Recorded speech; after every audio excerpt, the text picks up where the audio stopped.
আমন্ত্রণ দীপ্ত সংবাদে আপনাদের সাথে আছি আমি তারান্নুম জুথি। শুরুতেই জানাবো সংবাদ শিরোনাম। ভোট দিতে পারবেন প্রবাসী ও নির্বাচনে নিয়োজিতরা, mobile app postal vote BD চালু। শেখ হাসিনার রায় ইন্টারপোলে পাঠাবে প্রসিকিউশন, ভারত সরকারকে চিঠি দিচ্ছে পররাষ্ট্র মন্ত্রণালয়। কলম্বো সিকিউরিটি কনক্লেভে যোগ দিতে দিল্লিতে খলিলুর, অজিত দোভালের সাথে বসার সম্ভাবনা।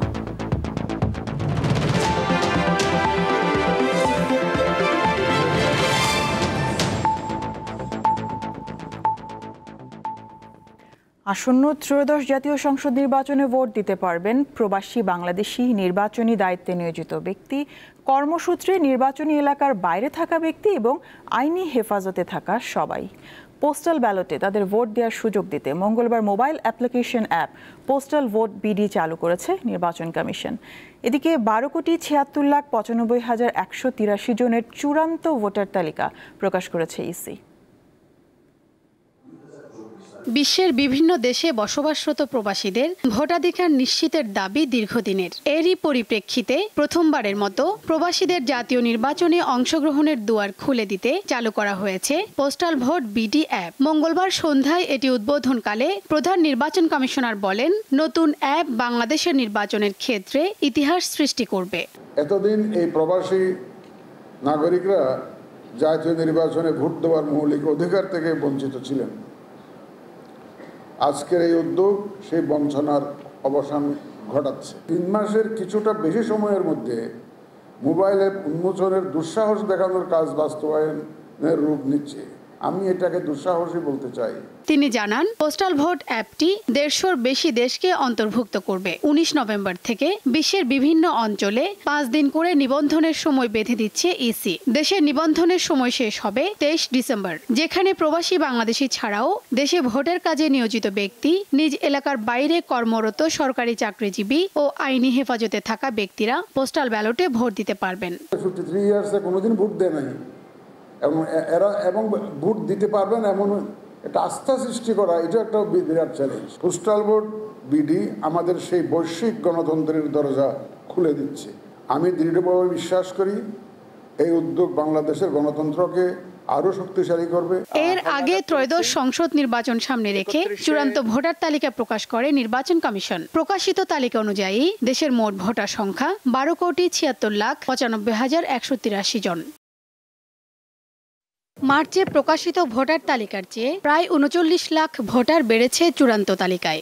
2 মার্চ 2025-এ ছিল 12,37,32,74, যেটা আমাদের এখন দাঁড়িয়েছে 12,76,95,183। পুরুষ ভোটারদের বৃদ্ধির হার হচ্ছে 2.29%, আর মহিলা ভোটারদের বৃদ্ধির হার হচ্ছে 4.16%। এদিকে নতুন দল জাতীয় নাগরিক পার্টি এনসিপি ও বাংলাদেশের সমাজতান্ত্রিক দল মার্কসবাদীকে নিবন্ধন দিয়ে প্রজ্ঞাপন জারি করেছে ইসি। এ নিয়ে নির্বাচন কমিশনে মোট নিবন্ধিত রাজনৈতিক দলের সংখ্যা বেড়ে হল 59। শিউলি শবনম, দীপ্ত সংবাদ, ঢাকা। আসন্ন জাতীয় সংসদ নির্বাচনে উৎসব মুখর পরিবেশ সৃষ্টি করতে প্রচার প্রচারণায় সরকার 25 কোটি টাকা খরচ করবে। জনগণকে সচেতন করতে দেশব্যাপী টিভিসি ও ভিডিও ডকুমেন্টারি সহ বিভিন্ন প্রদর্শনীর ব্যবস্থা করবে সরকার। মঙ্গলবার সচিবালয়ে অর্থ উপদেষ্টা সালেউদ্দিন আহমেদের সভাপতিত্বে অনুষ্ঠিত অর্থনৈতিক বিষয়ক উপদেষ্টা পরিষদ কমিটির বৈঠকে এই সংক্রান্ত প্রস্তাবে নীতিগত অনুমোদন দেওয়া হয়েছে। দরপত্র ছাড়াই সরাসরি ক্রয় পদ্ধতিতে ইভেন্ট ম্যানেজমেন্ট প্রতিষ্ঠান ব্র্যান্ড সলিউশন লিমিটেডকে এই কাজ দেওয়া হবে। অর্থ উপদেষ্টা জানিয়েছেন, সংসদ নির্বাচনের আগেই বডি ক্যামেরা আনা হবে। ইকোনমিক অ্যাফেয়ার্স কমিটিতে স্পেসিফিক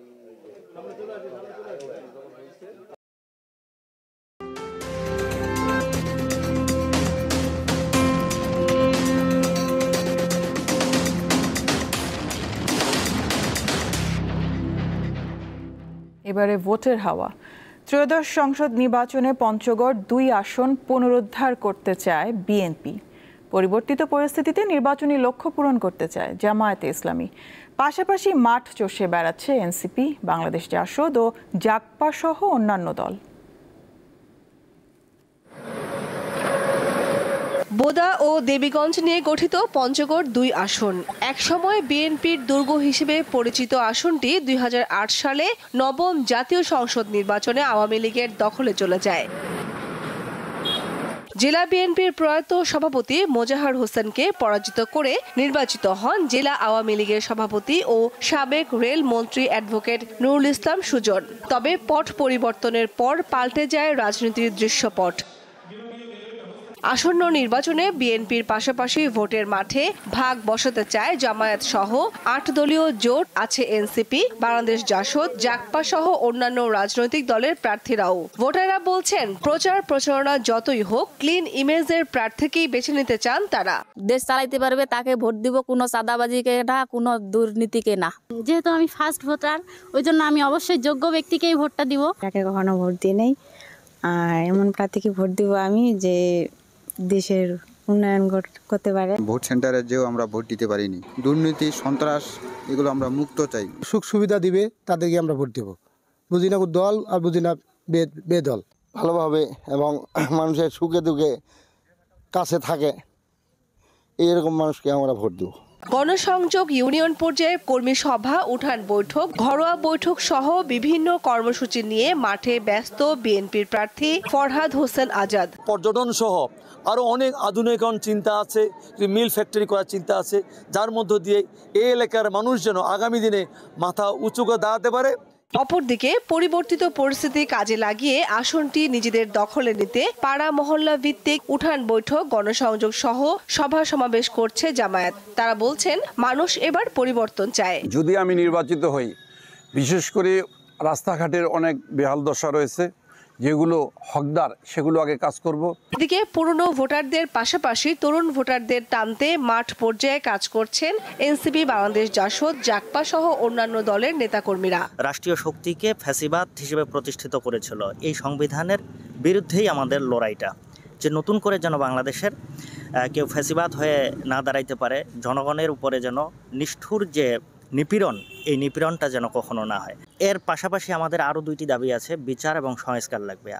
এই যে আওয়ামী স্বৈরাচার যারা ছিল তারা কিন্তু এটা গণহত্যা চালিয়েছে, এই গণহত্যার অবশ্যই বিচার হওয়া দরকার। মানুষের মধ্যে নানা ধরনের সংশয় আছে, মানুষ যদিও ভোটটি চায়, মানুষের মধ্যে সংশয় আছে ভোট হবে কিনা, ভোট হইলেও কীভাবে হবে, কারা ভোটে পার্টিসিপেট করবে, এই ধরনের নানা ধরনের সংশয় মানুষের মধ্যে রয়েছে।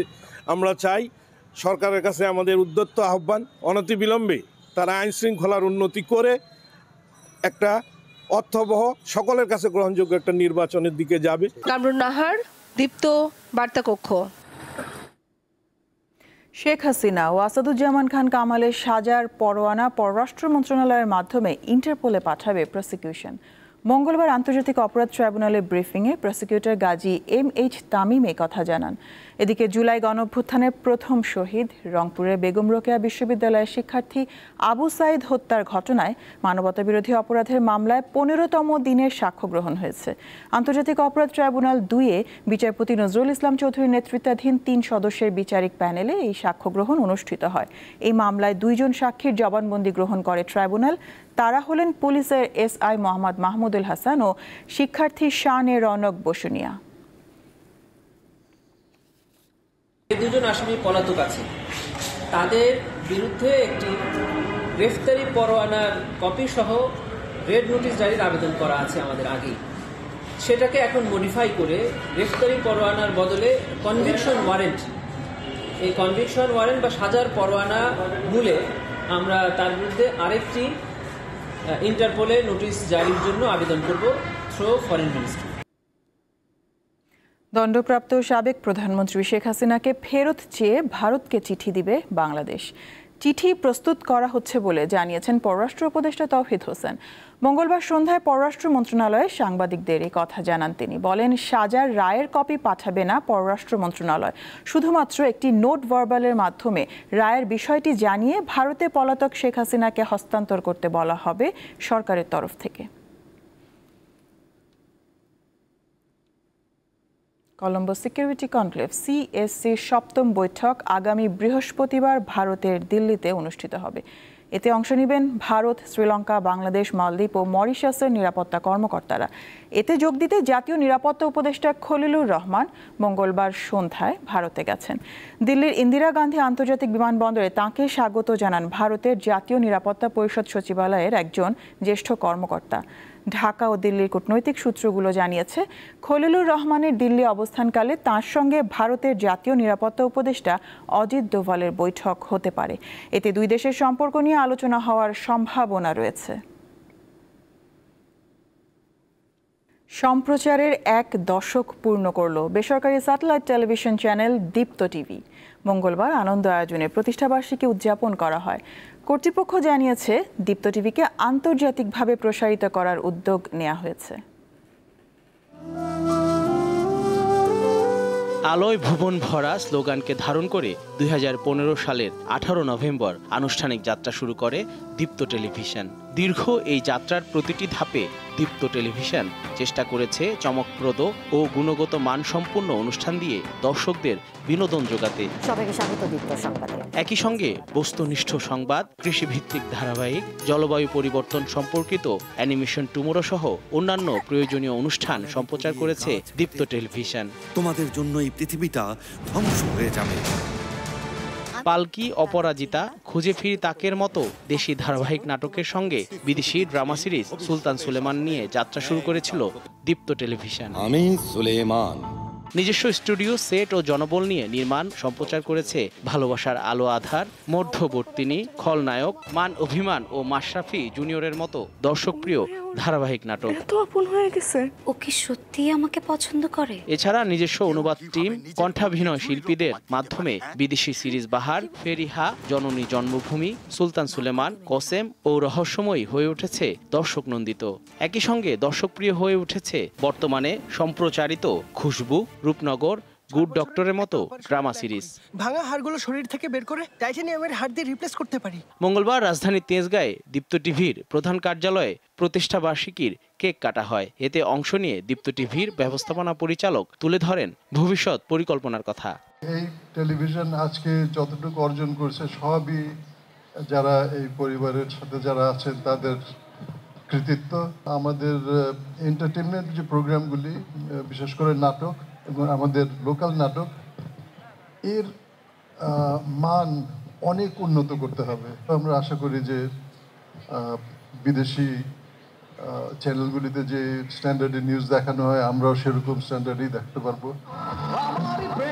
কেক কাটার পাশাপাশি কবিতা ও গানের মূর্ছনায় পুরো আয়োজন রঙিন হয়ে ওঠে। এছাড়া প্রতিষ্ঠাবার্ষিকী উপলক্ষে দীপ্ত টিভির পর্দায় ছিল নানা আয়োজন। জহিরুল মোহসান, দীপ্ত সংবাদ, ঢাকা।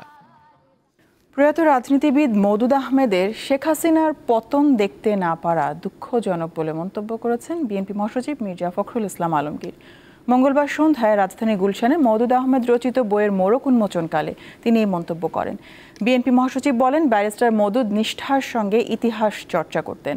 রাজনীতিবিদ মওদুদের কিছুটা সমালোচনা বা বিতর্ক থাকতে পারে, তবে ইতিহাস লেখার ক্ষেত্রে তার সমালোচনা করার কিছু নেই বলে মনে করেন বিএনপি মহাসচিব।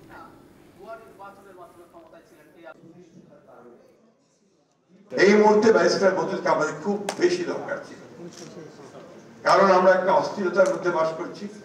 এই অস্থিরতা থেকে যে মানুষগুলো আমাদেরকে পথ দেখাতে পারতেন, দিশা দেখাতে পারতেন, তাদের মধ্যে ব্যারিস্টার মওদুদ ছিলেন অন্যতম, নিঃসন্দেহে।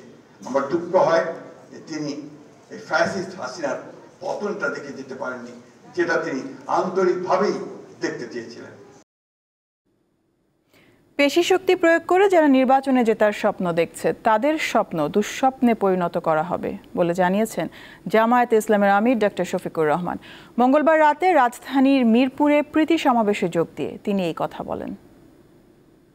আগামী নির্বাচনে কেউ গাছে কাঁঠাল রেখে গুফে তেল দিচ্ছেন, মাসল আর ব্যাগ মানির মাধ্যমে অন্যের বুট হাইজ্যাক করবেন। তাদের প্রতি আমাদের স্পষ্ট বার্তা, আমরা যুবক হয়ে বিস্ফোরিত হব ইনশাআল্লাহ। এই যুবকদের ভোট, আমার ভোট নিয়ে কেউ কাড়াকাড়ি করুক, এটা আমরা বরদাস্ত করব না। যুবকরা, তোমাদের ভোট তোমরা দিবা, আমরা তোমাদের পাশে থেকে লড়াই করব, তোমাদেরকে সাহস যোগাবো, শক্তি যোগাবো। ঢাকার আশুলিয়ায় ডিইপিজেড এলাকায় নবীনগর চন্দ্রা মহাসড়কে একটি চলন্ত বাসে আগুন দিয়েছে দুর্বৃত্তরা। মঙ্গলবার বিকালে সীমা সিমলা পরিবহন নামের বাসে এই অগ্নিকাণ্ডের ঘটনা ঘটে। আগুনে গাড়ির পিছনের সিটগুলো পুড়ে গেছে। বাসে কোনো যাত্রী না থাকায় কোনো হতাহতের ঘটনা ঘটেনি।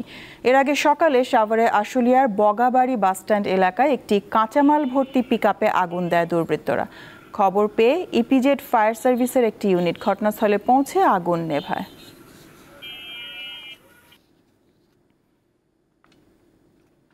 আঠেরো কেজি সীসা সহ 2 জন অনলাইন ভিত্তিক সীসা ব্যবসায়ীকে গ্রেপ্তার করেছে মাদকদ্রব্য নিয়ন্ত্রণ অধিদপ্তর ডিএনসি।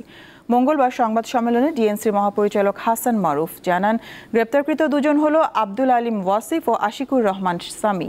ডিএনসির গোয়েন্দারা ক্রেতা সেজে মাদক বিক্রেতা চক্রের মূল হোতা আব্দুল আলিম ওয়াসিফ সহ 2 জনকে গ্রেপ্তার করতে সক্ষম হয়। উদ্ধার করা হয় সাম্প্রতিক সময়ে সর্বোচ্চ পরিমাণের সীসা। গুলশান বনানীতে অভিযান চালানোর কারণেই অনলাইনে সীসা ব্যবসা পরিচালনা করে আসছিল চক্রটি। 18 কেজি সীসা সহ 2 জন আসামিকে গ্রেফতার করা হয়েছে। এরা অনলাইন ভিত্তিক একটি গ্রুপ ফর্ম করে একটা পেজ ওপেন করে তারা সেই সীসা ব্যবসা করছিল এবং সেইখানে আমরা দীর্ঘদিন ধরে ট্র্যাক করে একটা স্টিং অপারেশনের মতো তাদের সঙ্গে আমরা ডিল করে তাদেরকে ধরতে সক্ষম হয়েছি। এটা বিগত 6 বছরের ভিতরে সবচেয়ে বড় চালান। কোনো রকমে টিকে আছে ফেনীর বিলোনিয়া স্থলবন্দর। নেই কর্মযজ্ঞ, বন্দর জুড়ে শুনশান নীরবতা। প্রতিনিয়ত বেকার হয়ে পড়ছেন শ্রমিকরা। পণ্য রপ্তানি হলেও দীর্ঘদিন ধরে বন্ধ রয়েছে আমদানি কার্যক্রম। ভারতীয় ভিসা জটিলতায় কমে গেছে যাত্রী পারাপারও।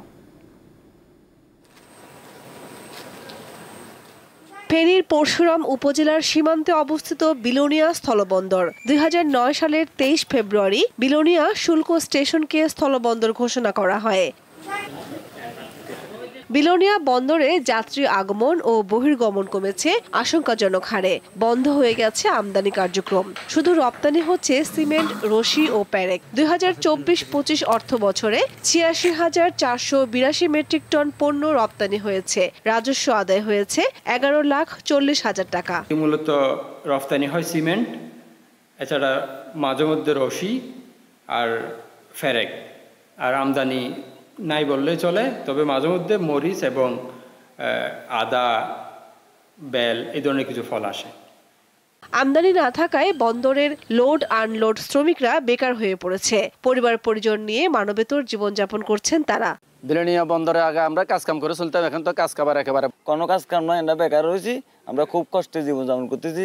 এখন আমরা বেকার হয়ে গেছি, এখন আমরা কোনো কাজকর্ম নাই। 2009 সালে স্থলবন্দর ঘোষণার পর 2022 সালের 19 ডিসেম্বর এ বন্দরের অপারেশনাল কার্যক্রম শুরু হয়। কামরুন নাহার, দীপ্ত, বার্তা কক্ষ। ইন্টারনেট অবকাঠামো সেবাদাতা সংস্থা ক্লাউডফ্লেয়ারের প্রযুক্তিগত সমস্যায় বিশ্বজুড়েই সেবা বিঘ্নিত হচ্ছে। এই বিভ্রাটের ফলে সামাজিক যোগাযোগ মাধ্যম এক্স, এআই ভিত্তিক চ্যাটবোট চ্যাটজিপিটি সহ ইন্টারনেটের একটি উল্লেখযোগ্য অংশ প্রভাবিত হয়েছে। এতে করে বাংলাদেশেও বহু ওয়েবসাইট কাজ করছে না। ফলে ইন্টারনেট সেবা গ্রহীতারা বেশ সমস্যায় পড়েছেন। ক্লাউডফ্লেয়ারের সেবার মধ্যে এমন টুলও রয়েছে যা ওয়েবসাইটগুলোকে সাইবার আক্রমণ থেকে রক্ষা করে এবং ব্যাপক ট্রাফিকের মধ্যেও অনলাইনে থাকার বিষয়টি নিশ্চিত করে। কোম্পানিটি জানিয়েছে ক্লাউডফ্লেয়ারের সমস্যাটি সম্পর্কে অবগত এবং এটি তদন্ত করা হচ্ছে।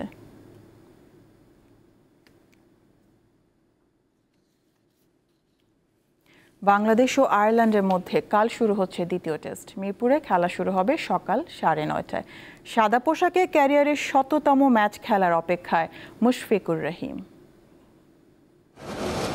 সিলেট টেস্ট জয়ের সুখস্মৃতি নিয়ে এবার মিরপুরের হোম অফ ক্রিকেটে অনুশীলনে বাংলাদেশ দল। সাদা পোশাকে 25 বছরে 155টি ম্যাচ খেলা দলটি 24 জয়ে র্যাঙ্কিংয়ে অবস্থান 9 নম্বরে। এমন সমীকরণে শতভাগ খুশি না হলেও 20 বছরে টাইগার ক্রিকেটের নানান ইতিহাসের সাক্ষী মিস্টার ডিপেন্ডেবল খ্যাত মুশফিকুর রহিমের পারফরমেন্সে মুগ্ধ বাংলাদেশ দলের প্রধান কোচ ফিল সিমন্স। মুশফিকের ১৭তম টেস্ট ম্যাচটি এমন সময় হচ্ছে যখন এই ফরম্যাটে বাংলাদেশের অবস্থান আরও ভালো থাকার কথা, তবে এটা তার জন্য সম্মানের বিষয়। এই মুহূর্তে তার ব্যাট থেকে ১৩তম শতক আশা করি। প্রথম টেস্ট শেষ হয়েছে ৩.৫ দিনে। স্বাগতিকরা ব্যাট করেছেন এক ইনিংস, বোলাররাই গড়ে দিয়েছেন ম্যাচের ব্যবধান। ঢাকায় এই দায়িত্বটা থাকবে ব্যাটারদের। উইকেট দেখে এমনটা জানালেন কোচ। মিরপুরের উইকেট দেখে যা বুঝলাম এটি ব্যাটিং সহায়ক, তাতে টস জেতা বড় বিষয়। সেক্ষেত্রে রানও হতে হবে ভালো। চতুর্থ ইনিংসে খেলাটা কঠিন হবে, তাই আগে ব্যাট করতে পারলে ভালো হবে। ২ বছর বাদে মিরপুরের মাটিতে টেস্ট খেলার অপেক্ষায় আয়ারল্যান্ড। ২০২৩ সালে ৭ উইকেটে হেরেছিল তারা। সেবার খেলেছিল ৩ পেসার। সিরিজের দ্বিতীয় ম্যাচেও তেমনটা থাকতে পারে সফরকারীদের একাদশে। এখানকার উইকেট সিলেটের মতো না, দেখে যা বুঝলাম ভালো রান হবে। সিলেটে আমাদের ব্যাটাররা চেষ্টা করেছিল, তাইজুল মুরাদদের বল দেখে খেলতে পারলে ইনিংস বড় করা সম্ভব। এদিকে নিজের ১৭তম টেস্টকে আরো স্মরণীয় করে রাখতে অনুশীলন শেষে সংবাদ সম্মেলনে থাকা গণমাধ্যম কর্মীদের সাথে ফটো সেশন করেন মুশফিকুর রহিম। মোহাম্মদ হাসিব, দীপ্ত স্পোর্টস, ঢাকা। এর সাথে শেষ করব দীপ্ত সংবাদ শিরোনামগুলো জানাবো আরো একবার। ভোট দিতে পারবেন প্রবাসী ও নির্বাচনে নিয়োজিতরা, mobile app postal vote BD চালু। শেখ হাসিনার রায় ইন্টারপোলে পাঠাবে প্রসিকিউশন, ভারত সরকারকে চিঠি দিচ্ছে পররাষ্ট্র মন্ত্রণালয়। কলম্বো সিকিউরিটি কনক্লেভে যোগ দিতে দিল্লিতে খলিলুর, অজিত দোভালের সাথে বসার সম্ভাবনা।